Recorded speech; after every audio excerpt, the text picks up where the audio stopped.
Memory Scarecrow by Mrs. Ingersoll's third grade class. Once upon a time, there was a little boy named Zach. His house was on a farm, located 5 miles outside the town of Crookston. He lived on a beautiful farm that was so huge his neighbors were very far away. Zach was lonely. His grandma and grandpa had just moved away, and he missed having them around.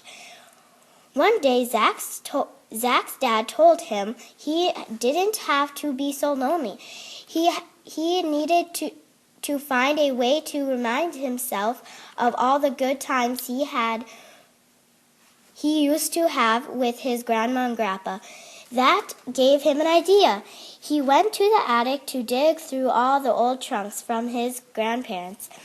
There were lots of old clothes and hats left over from when his grandparents had owned the farm.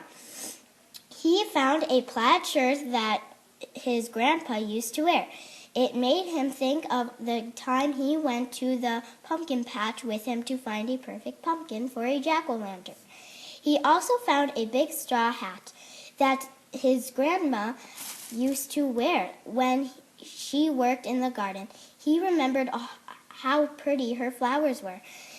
Zach gathered all of the things and brought them outside. He had decided to make a scarecrow to honor his grandma and grandpa and remember all of the good times they had. He found the perfect pumpkin for a head, just like Grandpa taught him. Next he stuffed a pair of pants and that plaid shirt with straw. Then he put the hat on his scarecrow's head. Finally, he found the perfect spot for him in his garden and named him Jack.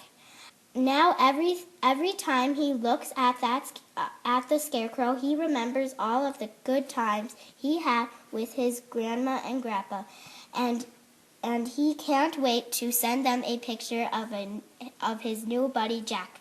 The end.